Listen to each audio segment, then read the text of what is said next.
Hi everybody, welcome to Shivers. For week 2 for our October Halloween horror movie reviews, we are getting started today with my all-time favorite Halloween movie, one of my all-time favorite movies in general, and that is Trick or Treat. So Trick or Treat came out in 2007. It has an 81% on Rotten Tomatoes. If you haven't already seen Trick or Treat, please, please, please go see it. Right now, I know for at least Cinemark theaters, they're doing a 4K rendition for select days in October. So there is that opportunity to see it as a little bit of a polished version, but Trick or Treat is such a staple. So fast forward to the end if you haven't seen it and just want to hear the review. Otherwise, here's the story. So Trick or Treat is created and directed by Michael Dougherty. There's an accompanying comic book that comes with Trick or Treat, and it's very close to the actual story, which is pretty cool. But I'm a big fan of Michael Dougherty and his storytelling style. He also created Krampus, and just the way that he does things is almost like a comic book version of Tim Burton. So I do love pretty much anything that he makes. But more than anything, if anybody were to ask me, like, what is my favorite horror movie character in general, outside of John Kramer or Billy from Saw, I would always, always, always say Sam. Last week I showed you my tattoos for Nightmare Before Christmas. Now this week I will show you Sam. So I do have Sam tattooed here. He's right next to Pennywise. But Sam is this little pumpkin creature, and really think of him as this like police officer slash rule enforcement agent for all of Halloween rules. So the rules for Halloween, according to Sam and his actions, you always have to wear a costume. You always have to hand out candy, always check your candy, never blow out your jack-o'-lantern before midnight, and always check your candy. So those are the rules for Sam. So the way that Trick or Treat really functions is this infinity loop anthology Halloween night story. So we start with the ending / also start with the beginning, and we are watching this couple, Emma and her husband, come back from the town parade on Halloween night. Really just this idea for Emma is that like she hates Halloween. She's over Halloween. She's in her costume. She's like, I'm over it. I can't wait to undecorate. Let's just start undecorating tonight. And she blows out the jack-o'-lantern. So that is rule number 1 that is broken. She's taking off her costume. That is rule number 2 that is broken. Her husband is just sort of like, can't this wait till the morning? Just have your Halloween night. It's all good. It's fine. And she's just like, no, I'm ready to take it down. I'm over Halloween. We're done. So as she's taking down all of their decorations, we see Sam across the street. He has this lollipop, and he bites the lollipop and uses it as a weapon. And that is our first kill count for Trick or Treat, where he, again, is not just upholding the rules of Halloween, but there are also consequences for breaking rules. So after we have Emma and her husband as sort of this first Halloween story, then we move over to Lori. She is with Maria. She is with, there's a couple other people that I don't think we ever really get their names, but Lori is really our main focus, and she's a very famous actress. She's an X-Men. I'm not sure what her name is. I think her name is Lori in real life, but she is with her sister and their 2 friends, and they're all talking about this Halloween party that they're going to go to. And so they need to buy costumes ahead of time on Halloween night, not like last minute planning, for their Halloween party that they're going to go to. So all of them, all 3 of the other girls, are really on Lori's case about finding a man and bringing a man to this party so that she can, essentially what we are assuming is, lose her virginity on Halloween night. We find out later what is the actual story, which I'll get to in just a second. But Lori and all of them are all dressing like these Disney princesses. Lori has all of these comments about Red Riding Hood, essentially, and this idea of like, I'll huff and I'll puff, but I'll blow your house down. And so the costume that she ends up picking is this very Red Riding Hood style costume. So as they're all checking out, they all look like the stereotypical kind of slutty, bitchy girls for Halloween, and they're flirting with the cashier, who is like, okay, your total is 1423 double D, and he's like, oh, sorry. So Lori's sister is basically like, no, don't be sorry, like, thanks for the compliment, and also, do you want to come with us to our party in the woods tonight? So kind of being like a dumb dude, he's like, yeah, of course, I want to go to your party. So the other two girls are like, look, Lori, watch how easy it is to ask just any guy to this party. So they go outside, and there's these film crew people who are filming the town parade, and they're like, hey boys, you want to go to a party in the woods tonight? And they're like, us? Like, you're both absolutely stunning, like you're talking to us? And they're both like, yeah, absolutely. You want to go to a party? Like, you know how to have fun? So they're like, yeah, no duh, like of course we'll be there. So all three of them already have dates, and then now it's Lori's turn to find who she wants to bring to this party, and again, assumedly so, lose her virginity on Halloween night. So she's walking around town looking at all these people who are in love, kind of having this like lonely feeling a little bit. And then she comes across a character that we will meet later. And he is essentially, what we find out later, a killer. So we already know later on that, I don't want to spoil anything essentially in the timeline of the story, but we already know later on that like he's getting what he deserves. He's not a good person. He's really, really terrible. And but we don't know who he is because he had a mask on. So Lori sees him, they make eye contact, they have a little bit of a moment, and then she's just sort of like, oh, forget it. Her sister calls her and she's like, did you find somebody? If not, like there's a guy who's really nice. And all the girls are like, yeah, if that means that he's butt ugly.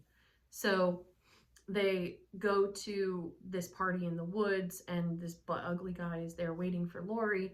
She then sees Steven, who is the character that we will meet later, the guy with the mask, following her through the woods. So again, it's this reverse Red Riding Hood story. So she has her whole thing in Red Riding Hood.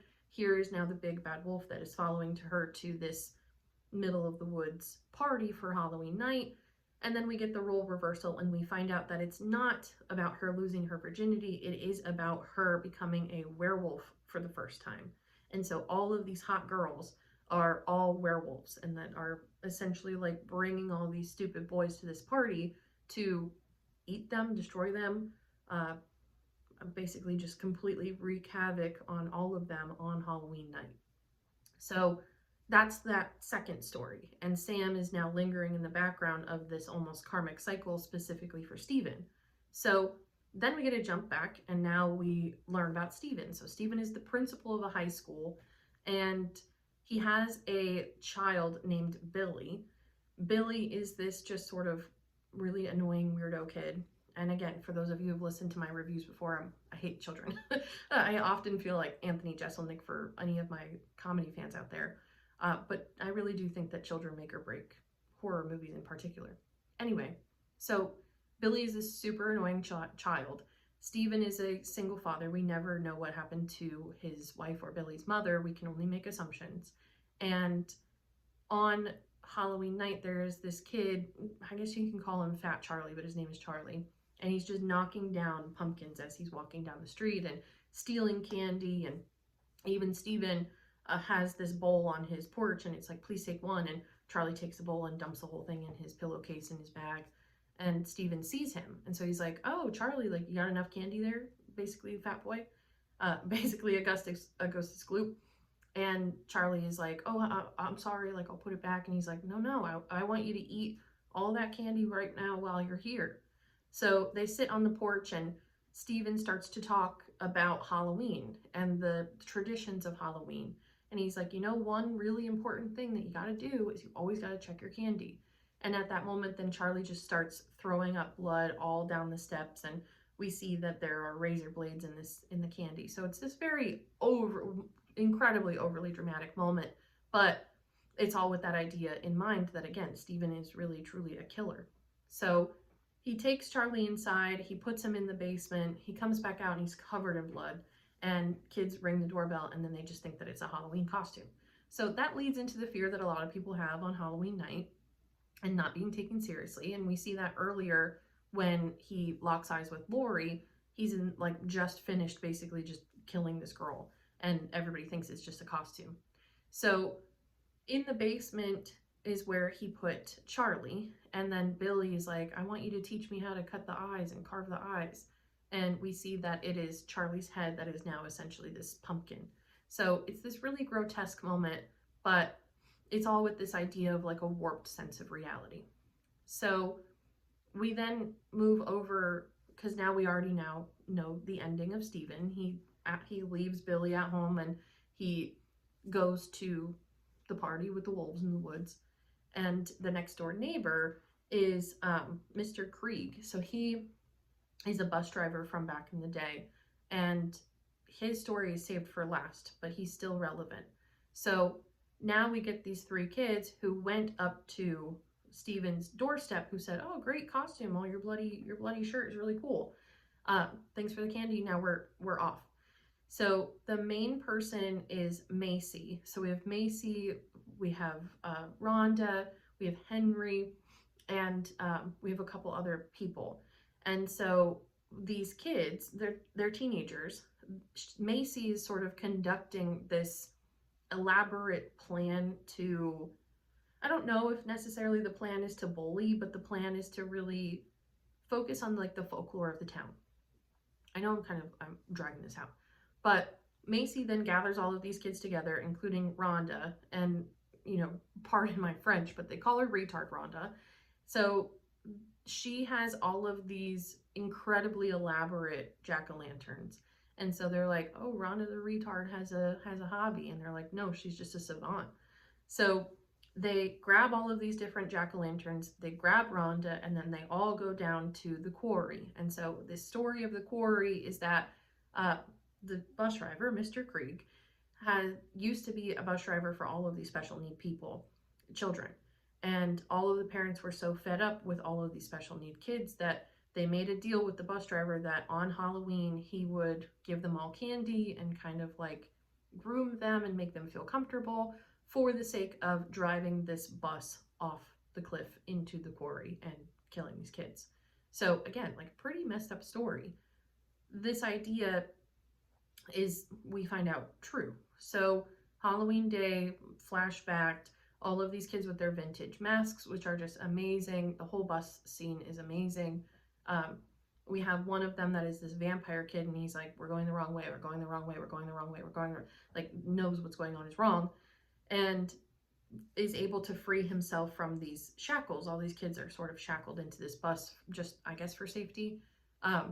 But he then takes over the bus and he accidentally drives them off the cliff. So it's this fated, horrible ending no matter what. But Mr. Krieg, we know, is alive because we find out later that he's the neighbor of Stephen. But Macy tells the story and she's like, "We've never heard from the bus driver again, and all of those children are dead. So we are down here in the quarry to pay our respects to these children who lost their lives on Halloween, and each one of them has a jack-o'-lantern, which is why we brought jack-o'-lanterns here." So it's a folklore moment. It is like a Sus and Screamer, a hometown horror moment.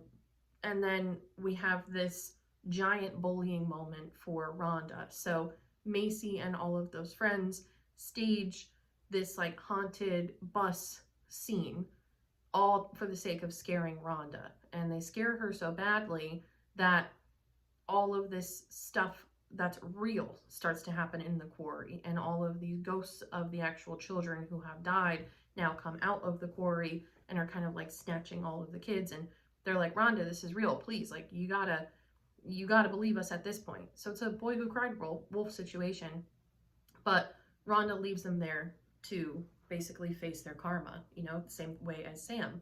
And we get to the top of the elevator out, and she walks away from the quarry, and Sam is sitting there, and he's like, thumbs up, karma has cycled once again, like all is good. So all is right with the world. So Rhonda gets her comeuppance. Those kids, we can only assume, are dead in the quarry with the other kids. And then our grand finale story is with the bus driver. So we go to the bus driver, and he's like, "I hate Halloween. All of his lights are out. Everything is dark. He's not handing out candy.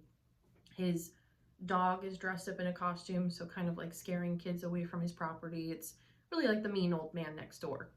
And Sam is, again, this is very much like grand finale. So Sam is this embodiment of all of these children whose voices could not be heard, is the upholder and rule enforcer of Halloween. So he goes to Mr. Krieg's house and kind of plays all of these different tricks. He writes all over the walls. He's literally climbing on the walls at one point. And again, he's not human, he's a pumpkin. So it's just this embodiment of spirit of Halloween. And We then see all of these pictures being thrown into the fireplace, and they're all of the kids that were pushed into the quarry. So we know that he is the bus driver. Um, at the very end, then, after this almost like battle with Sam, all of the kids who seemingly have now taken the time to walk from the quarry to Mr. Krieg's house, they're all there at his front door and get their comeuppance on him. And that's how the movie ends. So then we see Sam standing outside of the door, watching all of these children sort of get their revenge and their karma on Mr. Krieg. Sam turns around, and it's Emma and her husband undressing and blowing out their jack-o'-lantern and undoing their decorations for Halloween. So that's where we have this perfect cycle. So Trick or Treat, I love. I love anything that's an anthology. I love anything that is all about follow the rules. Again, that's why I love Saw. And to me, Trick or Treat is just the perfect, the best Halloween movie. If you don't like Trick or Treat for whatever reason, please tell me why, because I'm interested to know why. But all in all, for an actual rating, for the story and for originality, they get 5 out of 5s. This is, again, it's the idea that, like, you have karma, you have people who are doing bad things, you have accountability, but you also have Halloween at the core. You have follow the rules at the core. You have all of these things at the core. And it's all very uniquely, very well done, unlike any other movie that we really have out there. For acting, 5 out of 5. I think I would maybe go a little bit lower because of Rhonda, and leaning into that stereotype is almost a little bit hurtful.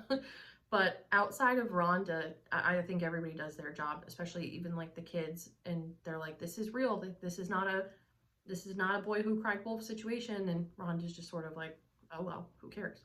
So maybe I'll go about a 4.5 out of 5 or a 4 out of 5 for acting.